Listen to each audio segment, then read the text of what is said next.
Welcome back again, guys. It is time for the full-time review where we discuss everything going on in the Manchester United world post the game. I'm Squawker Dave and let's get to it. So quickly, let's talk about the overview of the result. Manchester United obviously picking up the win with a brilliant instinctive finish from Marcus Rashford. Chelsea couldn't do United a favour in the late kick-off on Saturday, losing 3-0 to Manchester City. But Arsenal, the bottlers of this season, again, drawing with Crystal Palace, 1 goal apiece. Yannick Bolasie with a brilliant goal from about 30 yards outside the area. Anyway, that leaves United on 56 points in the Premier League, but City are on 60 points and Arsenal are also on 60 points. So it's looking like United could potentially catch the 2 English giants. United have a number of tricky fixtures left this season in the Premier League. They've got to play Leicester City at home in the Prem, which is obviously a big game. Leicester pushing for the Championship, but also West Ham, beating them in the FA Cup away. So it does look quite good for Manchester United. Look at City's fixtures. They've got some big games in there. Obviously, they've got to play Arsenal. They've got to play resurgent Southampton and Newcastle.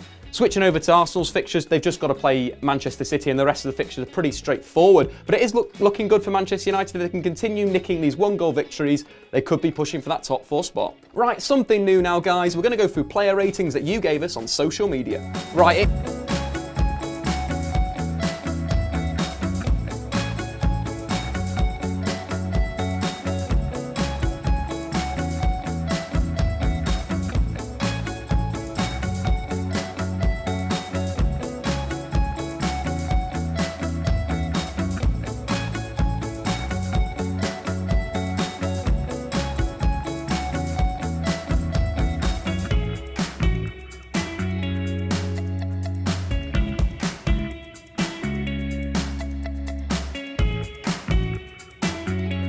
Right, it is that time now. It's time for the 3-point review. We've all been waiting for it, so let's dive in. Number 1, Daley Blind. For me, player of the season this year. Daley Blind has shown in recent weeks some absolutely cracking performances. Had Aguero in his back pocket, had Lukaku in his back pocket. Has just showed a great maturity. Obviously moving from sort of defensive midfield or left back and now at centre half, and he looks so good.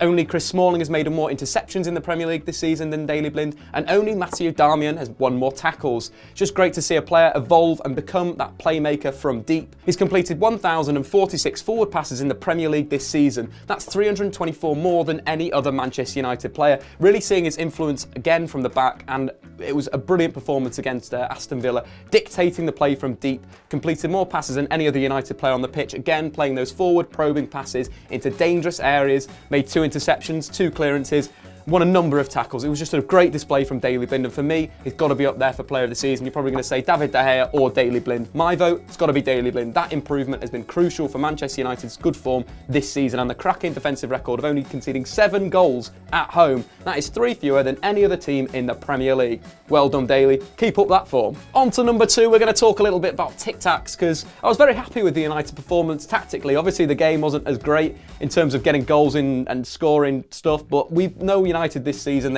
not really good at that. What I really enjoyed though was Valencia's inclusion at right back. This season we've had Darmian there, we've had Fosu Mensah, who's been excellent the few games that he's played, but Darmian going forward has been very poor. Gets to that final third and completely loses his head, which is complete opposite of Antonio Valencia. The lad's not great defensively, he can get caught out with balls in behind him or the space that he vacates when he goes forward. But what it gives United, it gives an outlet on the right-hand side. Usually United just attack down the left, whether it is Anthony Martial or Memphis Depay. It's very direct to those players and it's quite obvious to defend against. What Valencia does is he stretches the opposition. They've got to think about things. And Wayne Rooney was playing those lovely wide balls out to Valencia, and Valencia was going at the defenders. It also helps because Juan Mata does like to drift into the 10 slot, so it frees Juan Mata up, gives United more width on that right-hand side, and the goal obviously came from a move like that. Wayne Rooney, a fantastic long diagonal. Paul Scholes' pass hit Antonio Valencia. Valencia beat his man, whipped a lovely ball in, and Rashford put it away. But it's really good to see United evolving tactically once again under Louis van Gaal. Hopefully, I'd like to see Valencia in the side, potentially for the rest of the season, because I just think it gives you something else going forward in the Premier League. On to the last point, it's got to be about one man, the wonder boy of Manchester United at the moment, and that isn't Anthony Martial because he's become a senior player in my opinion. It is Marcus Rashford. Again, he scored the crucial goal that won United the game. This season in the Premier League's had 10 shots on goal and scored 4 goals, which is absolutely incredible stats. But what I like about him is his movement. He's so bright on the ball. He likes to drift into that right channel. He takes people on. He played a lovely ball for Juan Mata, who should have done better to potentially score the second goal in the game, but it's just instinctive. He's such an instinctive player. And I think if he, whoever is the manager next season, if you can create more chances, obviously he doesn't get that many chances for United, but if you can get that chance creation going up and up and up, he can score 20 goals in a season. He's so instinctive. Look at all of his goals that he scored this season. They're all instinctive, one-touch finishes. But there are 2 wonder goals in there, obviously the goal against Manchester City and the cracker in the FA Cup against West Ham, but the rest of them in the penalty area, either headers or volleys, one-touch, bang, get it into the back of the net. But Marcus Rashford, what a player, and I hope that he can be around the United team next season, whether he is second choice striker or he does play wide, whatever, just get him in around the squad and keep him at Old Trafford. Right guys, 3-point review done. Let's go and see what other United channels are saying on YouTube. The big question now for Manchester United is, do we have what it takes to squeeze ourselves into that top 4 and qualify for the Champions League? Hello, this is Vishesh Gupta from the United Star, and I'm here to talk about the game against Aston Villa. And as much as the FA Cup is a wonderful trophy, and it will be a fantastic result for us to win a cup from this chaotic season, I personally believe that we were really bad in that game. We managed to get the 1-0 victory, but I do not think that was our best performance, and against a side which is close to relegation, in fact relegated, I think that was a really horrible performance. I think we really need to make sure we focus on the Premier League to the fullest extent and make sure we gain every point possible, because our fate is not just within our hands this time. In order for us to cement a place in that top 4, we need to make sure that we see the likes of Manchester City and Arsenal drop points, and they're currently tied 3rd and 4th respectively on 60 points, and we're 4 points behind. Rashford saved us, and towards the end I personally believe that Aston Villa were the better team in the last 10 minutes, where they hit the post, they made more chances, and they played way better than us.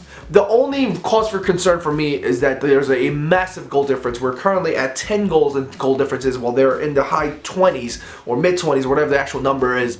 So I think we need to pull up our socks if we want to grab that 4th spot. Hope for the best, because as much as I hate to say that, our fate also rests in the hands of our enemies. Thanks for having me.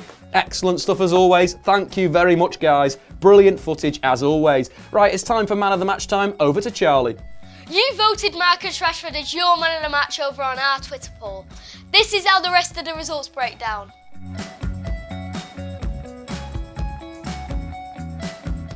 Thanks a lot, Charlie, but for me, not the man of the match. It has to be Daley Blind. 2 interceptions, 2 clearances, 4 tackles completed, 74 passes and created 3 chances. What a performance from the Dutch international. Right, over to you guys. It's your 3-word reviews.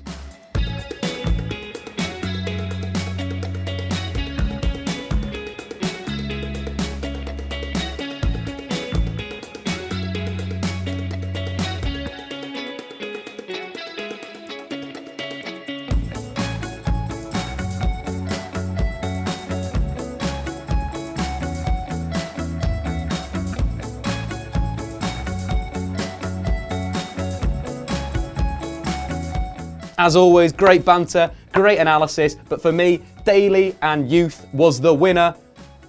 Pat yourself on the back, champ. Let's move on. Right, it's that time again. It's time for Charlie's Chatter.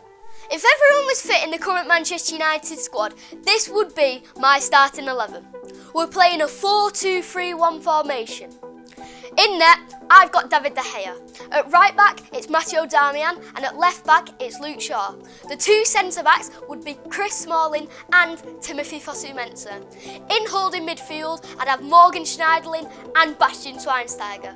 On the right of midfield, I'd have Juan Mata, and on the left, I'd have Anthony Martial. In the hole, just behind the striker, I'd have Wayne Rooney, and up front, I'd have Marcus Rashford. I'd have Schweinsteiger at holding midfield because he spreads the play with his insane passing ability, but his never say die attitude and his leadership skills can be vital in us winning or losing a game. Brilliant as always, Charlie. Thanks a lot, buddy. Thanks to all the YouTube channels that got involved with today's full-time review. And anyway, till next time, I've been Squawker Dave on Full Time Devils. Like the video below, subscribe to Full Time Devils if you're new to the channel, and I want to hear who was your man of the match. Was it Rashford or was it Daley Blind? Because of that intensive game, I have changed 5 players in the lineup, so that has already an influence.